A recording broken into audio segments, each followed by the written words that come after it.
এখানে দ্বিতীয় বিষয়টি হল আর রহমান। যদি আর রহমান অকল্যাণ দেওয়ার সিদ্ধান্ত নেন, তারা আমাকে রক্ষা করতে পারবে না। দাঁড়ান, আর রহমান শব্দটির অর্থ কি? যিনি অকল্যাণ দেন। এর অর্থ কি? আর রহমান অর্থ যিনি দয়ালু, যিনি যত্ন করেন, যিনি ভালোবাসা প্রদর্শন করেন। তো কেন তিনি বলছেন যে আর রহমান যদি কোনো অকল্যাণ করতে চান? আর রহমান শব্দটি এবং ক্ষতি শব্দটি একে অপরের সাথে যায় না, তাই না? তারা একসাথে যায় না। জানেন তিনি তাদেরকে কি বলেছেন? তোমরা আর রহমানকে নিয়ে এর আগে উপহাস করেছ। তোমরা বলেছ মা আনজালার রহমান মিন শাই, আর রহমান কোনো কিছু প্রেরণ করেননি। তারা ইতিমধ্যেই এই নামটি ব্যবহার করেছে। তার নাম অবিশ্বাস্য রকম ক্ষমাশীল এবং অত্যাধিক ক্ষমাশীল। কিন্তু এর অর্থ এই নয় যে তার অকল্যাণ সাধন করার ক্ষমতা নেই। আপনি তার নাম থেকে সুযোগ নিতে পারবেন না, আর ভাবতে পারবেন না যে কোনো কিছুই হবে না। আরে ভাই, আল্লাহ মহান, কোনো সমস্যা হবে না। কিছু মানুষ আল্লাহর সাথে আপোষ মীমাংসা করতে চায়। আমি আল্লাহর জন্য এত কিছু করি, আমি যদি সামান্য কয়েকটি বিষয় কখনোই না করি, এতে কোনোই সমস্যা নেই। আল্লাহর এটা বোঝা উচিত। আসলেই তার বোঝা উচিত। এমনভাবে কথা বলছেন যে তিনি এটা বুঝেন না। আপনি কি আল্লাহ সম্পর্কে এভাবে কথা বলার অবস্থানে রয়েছেন? হ্যাঁ, কারণ তিনি আর রহমান। ওকে, তাহলে দেখা যাবে এজন্যই আপনি কোরআনের সবচেয়ে কঠোর আয়াতগুলোর মধ্যে আর রহমান শব্দটি পাবেন, যাতে আপনি এই বিষয়টি বুঝে নিতে পারেন যে অবিশ্বাস্য রকম ক্ষমাশীল হওয়ার গুণটি তাকে ন্যায় বিচার থেকে বিরত রাখবে না এবং তার কর্তৃত্বকেও খর্ব করে না। আর প্রসঙ্গক্রমে এই আয়াতে তিনি আসলেই আর রহমান। কেন জানেন? কারণ আল্লাহর একজন বান্দা। প্রত্যেক মানুষই আল্লাহর বান্দা, সে স্বীকার করুক আর নাই করুক। যখন আল্লাহর একজন বান্দা পাপের উৎসে পরিণত হয়, তখন সে হয় এই পৃথিবীতে ক্যান্সারের মতো, যে পাপ কাজ ছড়াতে থাকে। আর তখন আল্লাহ অন্য সকল সৃষ্টির প্রতি রহমা প্রদর্শন করেন তাকে সরিয়ে ফেলার মাধ্যমে। এটাও আর রহমান নামের অন্তর্ভুক্ত। কখনো তার দয়া প্রদর্শিত হয় অন্য সকল সৃষ্টির প্রতি, যখন তিনি তাদেরকে রক্ষা করেন আপনার কাছ থেকে। ইন ইউরিদনির রহমান বিদুররিন লা তুগনি আন্নি শাফাআতুহুম শাইআ। সুবহানাল্লাহ। এখন আমরা তার বক্তব্যের প্রায় শেষে রয়েছি। ইন্নী ইযাল্লা ফী যালালিম মুবিন। যদি এমনটাই হয়, যদি আমি আল্লাহ ছাড়া অন্য কারো উপাসনা করি, যদি আমি অন্য উপাস্য গ্রহণ করি, তাহলে আমি সুস্পষ্ট বিভ্রান্তিতে পড়ে যাব। আমি সম্পূর্ণরূপে বিভ্রান্ত হয়ে যাব। তিনি বিভ্রান্ত নন। তিনি বলছেন তোমরা সবাই বিভ্রান্ত, কিন্তু তিনি তাদেরকে আঘাত করতে চাইছেন না। তাই তিনি বলছেন আমি অত্যন্ত বিভ্রান্তিতে পড়ে যাব যদি আমি এমনটা করি। ইন্নী আমানতু বিরব্বিকুম। আমি ঈমান এনেছি তোমাদের প্রভুর প্রতি, তোমাদের প্রতিপালকের প্রতি। তিনি বলেননি যে আমি ঈমান এনেছি আমার প্রভুর প্রতি, আমার প্রভুর প্রতি। তিনি বলেছেন আমি ঈমান এনেছি তোমাদের প্রভুর প্রতি। তিনি আমি থেকে তুমিতে পরিবর্তন করলেন। আমি আপনাদেরকে একটা সমীকরণ দিচ্ছি। আমি যোগ তুমি সমান সমান আমরা। আমি যোগ তুমি সমান কি? আমরা। তো তিনি শুরু করেছেন আমি দিয়ে, তিনি যাচ্ছেন তুমিতে, কারণ তিনি এর দ্বারা কি বোঝাচ্ছেন? আমরা পৃথক নই। আমি চাই আমরা সবাই যেন সুখী হই। আমি চাই আমরা সবাই যেন আল্লাহর কাছে পরিত্রাণ পাই। এটা আমি বনাম তোমরা নয়, এটা আমি এবং তোমরা। দাওয়াতি কাজ মানে প্রতিপক্ষ নয়, এর অর্থ বিতর্ক নয়, এর অর্থ যুক্তিতর্ক নয়।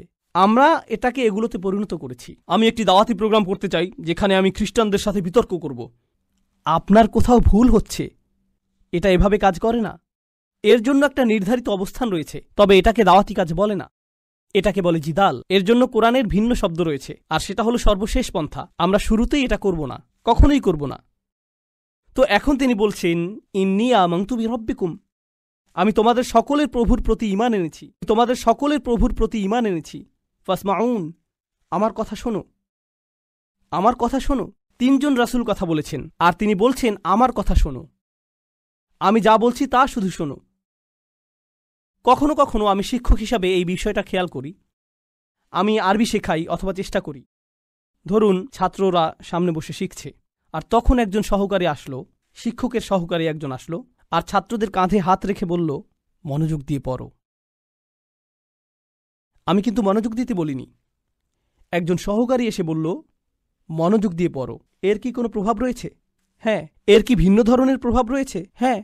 যখন আরেকজন ছাত্র আপনার কাছে এসে বলে ভাই পড়াশোনা করো, শিক্ষক বলেন যে পরীক্ষার জন্য পড়াশোনা করো। হ্যাঁ, অবশ্যই আমি পরীক্ষার জন্য পড়াশোনা করব। তারপর আপনি রাত ৮টার সময় বাস্কেটবল খেলা দেখছেন, আর আপনার বন্ধু এসে বলল আরে ভাই চলো পড়াশোনা করি। এটার কি ভিন্ন প্রভাব থাকবে? অবশ্যই থাকবে। এই সাহাবী এটা বুঝতে পেরেছিলেন, রাসূলদের এই সঙ্গীটি তা বুঝতে পেরেছিলেন। তার কাছে রয়েছে স্বতন্ত্র স্থান। সূর্যের আছে নিজস্ব স্থান, চাঁদেরও রয়েছে নিজস্ব স্থান। এটা প্রতিযোগিতা নয়। আমার কথা শোনো, এটা এতটাই ভালোবাসাপূর্ণ চমৎকার বক্তব্য। আর আমি এখানে বলতে চাই যে তার বক্তব্যটি এখানে 3 জন রাসূলের থেকেও বেশি কাজ করেছিল। এই আয়াতগুলোতে তার বক্তব্যের বেশি প্রভাব রয়েছে 3 জন রাসূলের তুলনায়। এটা কেন?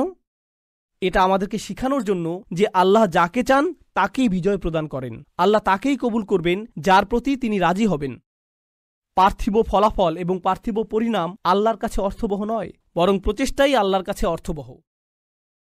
পার্থিব ফলাফল হল যখন আল্লাহ সিদ্ধান্ত নেবেন তখন তিনি দুয়ার খুলে দিবেন, এটাই হবে।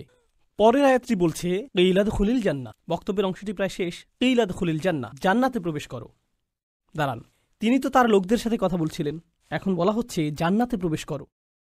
কি ঘটল? তাকে হত্যা করা হয়েছিল। তিনি এত ভালোবাসাপূর্ণ উদ্বেগপূর্ণ বক্তব্য দিলেন, শহরের প্রান্ত থেকে তার লোকদের কাছে ছুটে আসলেন, তাদেরকে বোঝানোর চেষ্টা করলেন। তারা রাসূলদেরকে স্পর্শ করতে পারল না, কারণ রাসূলগণ আল্লাহ প্রদত্ত নিরাপত্তায় ছিলেন। কিন্তু সেই একমাত্র ঈমানদার হত্যার শিকার হলেন। এই ঘটনাটিতে ঈমানদারদের জন্য শিক্ষা রয়েছে, তাই না?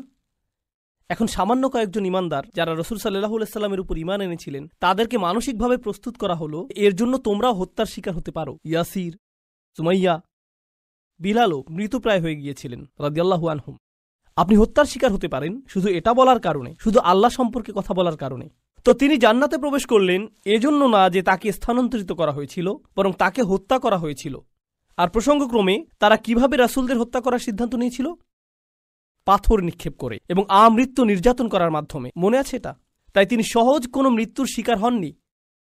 তো তিনি একজন শহীদ, কারণ শহীদগণ সরাসরি জান্নাতে প্রবেশ করেন। তিনি সরাসরি জান্নাতে প্রবেশ করলেন। আর তার উক্তি এটা ছিল না, হে আল্লাহ তাদেরকে শাস্তি দিন, কারণ এই কাফিররা আমাকে হত্যা করেছে। ঈমানদারদের পক্ষ হয়ে প্রতিশোধ গ্রহণ করা উচিত। ক্বালা ইয়া লাইতা কওমি, ক্বালা ইয়া লাইতা, প্রথম শব্দগুলো, ওহ যদি শুধুমাত্র, কওমি ইয়ালামুন, আমার লোকেরা যদি শুধু জানতে পারত, যদি আমার লোকদের জানার কোনো উপায় থাকত। তিনি এখনও তাদেরকে ভালোবাসেন। কল্পনা করতে পারেন জান্নাতে হাঁটছেন, সেখানে কি দেখতে পাবেন? যাওয়াতা আফনান ফাবিআইয়ি আলাই রাব্বিকুমা তুকাযযিবান। আপনি জান্নাতে গাছ দেখবেন আর তা আপনাকে সম্মোহিত করবে। আপনি ঝর্ণাধারা দেখবেন আর সম্মোহিত হয়ে যাবেন। আপনি ফল দেখতে পাবেন আর প্রথম কামড়ের পর আপনি নিজেকে হারিয়ে ফেলবেন। আপনি আপনার সুন্দর স্ত্রীদের দেখবেন আর আনন্দে দিশেহারা হয়ে যাবেন। তিনি এই সব কিছু দেখছেন আর তিনি বলছেন না ও, তিনি শুধু বলছেন ও আমার লোকেরা, যদি শুধু তারা জানতে পারত। সুবহানাল্লাহ।